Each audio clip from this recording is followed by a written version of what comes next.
meeting this morning. But Chris, let me just start by saying what a complete and utter mess. And this is a gift to Putin. And make no mistake, and I hope the American people get this, that this makes us look weak. And it's not normal behavior.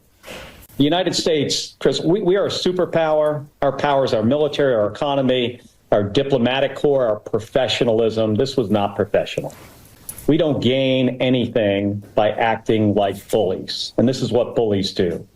And just because you act this way, by the way, it doesn't mean that you're tough. Today's meeting between Donald Trump and President Zelensky in the Oval Office wasn't just awkward, it was downright historic, though not in a good way. Many are calling it the absolute low of Trump's presidency, and some might even argue it ranks among the most humiliating moments in American diplomatic history. But beneath the surface, there's much more to unpack here, particularly how Trump's actions and words seem to align with the interests of his alleged puppet master Vladimir Putin. Take, for example, Trump's bizarre response to CNN's Kaitlan when she asked about a potential minerals deal between the U.S. and Ukraine. Instead of addressing the question directly, Trump effectively took the deal off the table and then proceeded to launch into an unexpected attack on Collins herself.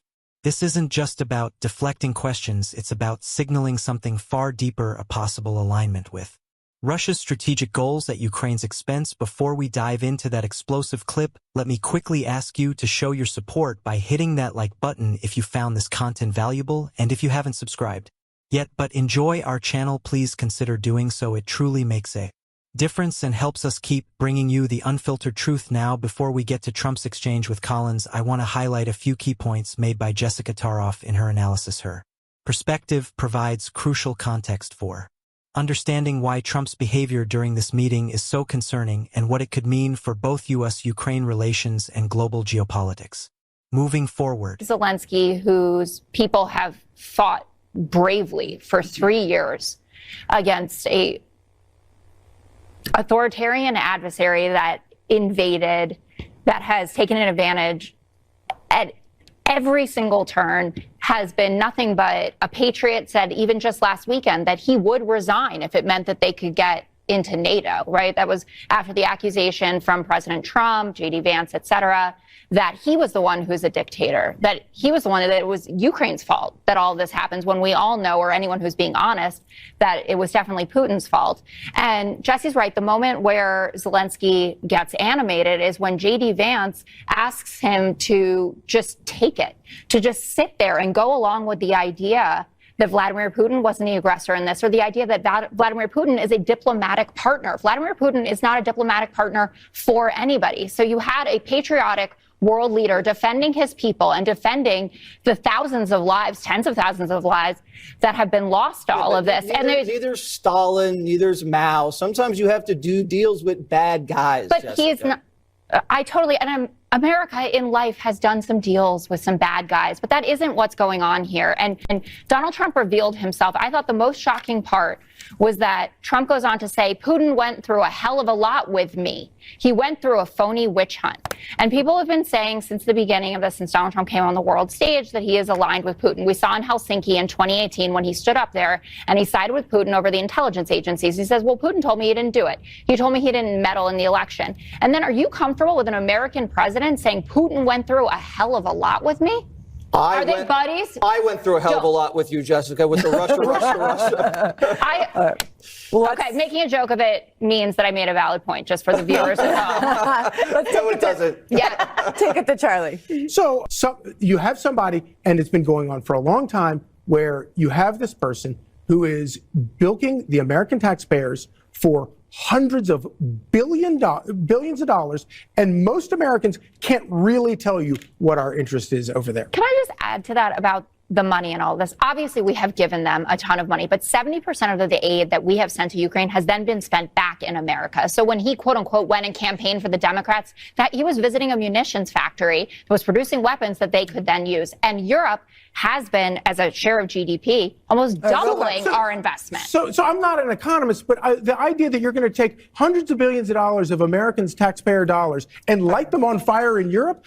When asked about a possible deal or whether Putin would invade Ukraine again, and if peace was ever reached, as you can see in the clip with Caitlin Collins, Putin reiterated a lot of things he had discussed with Trump in that particular clip. At the end, this really shows how Donald Trump feels about Putin and the current state of affairs. Let's examine Trump's attack first, though. The names of the 67 people who were killed, and you are blaming Democrats and DEI policies and air traffic control and seemingly the member of the U.S. military who was flying that Black Hawk helicopter. Don't you think you're getting ahead of the investigation right now? No, I don't think so at all. I don't think with the names of the people, you mean the names of the people that are on the plane, you think that's going to make a difference? Does it comfort their families? They are a group of people that have lost their lives.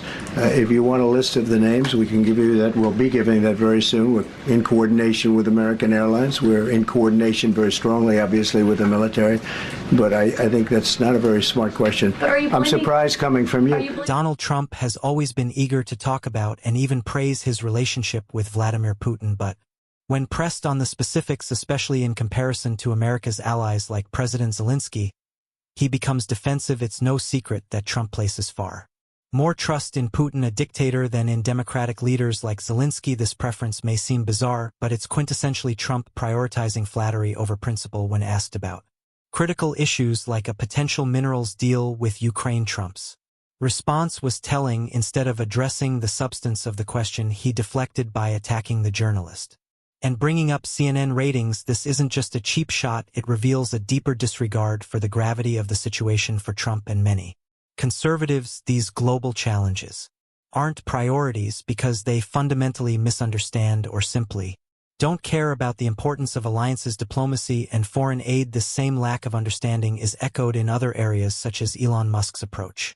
to government efficiency. Both figures share a pattern. They dismiss systems they don't comprehend, often dismantling or undermining them without grasping the consequences. Trump doesn't understand the value of U.S. foreign policy, the significance of international partnerships, or how aid strengthens global stability. His ignorance makes him vulnerable to manipulation, swayed easily by flattery rather than principle. What we're witnessing here is not incompetence alone, it's a fundamental misunderstanding of governance. Trump and his allies criticize government as broken not because it fails, but because they fail to grasp its purpose and impact. They don't see how policies improve lives. Instead, they dismantle what they can't comprehend. It's crucial to highlight this disconnect. As Senator Mark Kelly aptly pointed out today, there's much more to unpack in Trump's actions and rhetoric. Beyond the headlines lies a dangerous pattern, a refusal to engage with complexity, a willingness to undermine alliances, and an alarming indifference to the long-term consequences of their decisions. Gift to Putin.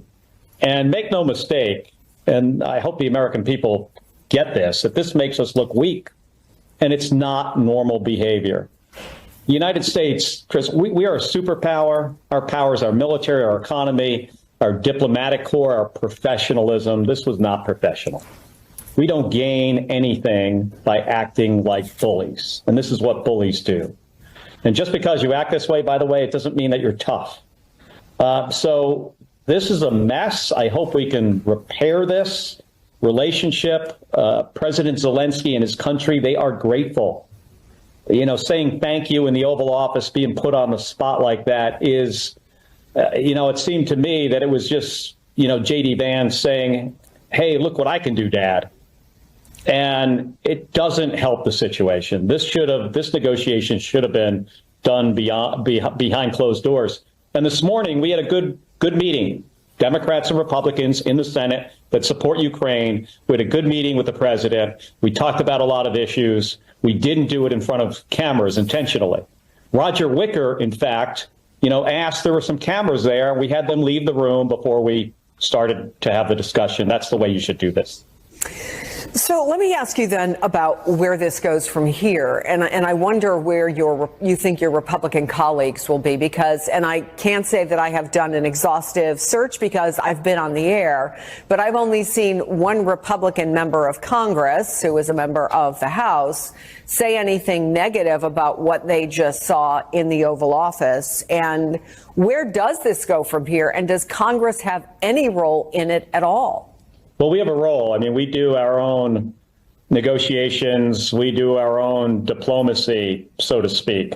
So we do have a role. We can push the administration. Hopefully we can get them to come back to the negotiating table here. But we are in a much worse position.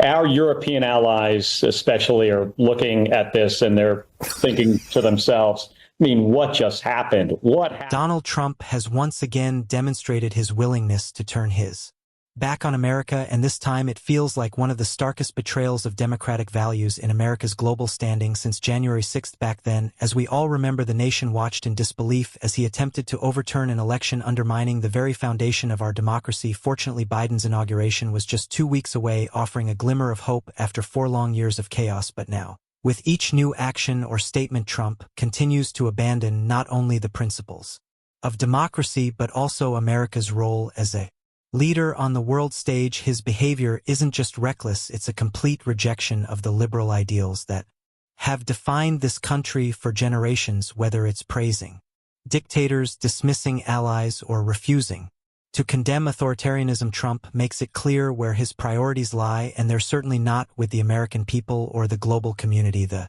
responsibility to push back against this erosion of values falls on us. We must stand up for democracy, advocate for truth, and ensure that the world still sees America as a beacon of hope and justice. This isn't about politics, it's about preserving the integrity of our nation and its place in history. If you believe in holding Trump accountable and maintaining respect for this country on the global stage, there are simple ways to support this mission. Hit that subscribe button if you haven't already, leave a like on this video, and if you stuck around until the end, drop a blue heart in the comments. Together we'll continue calling out misinformation, defending democracy, and fighting for a brighter future. Until next time, I'll see you soon. Let's keep pushing forward.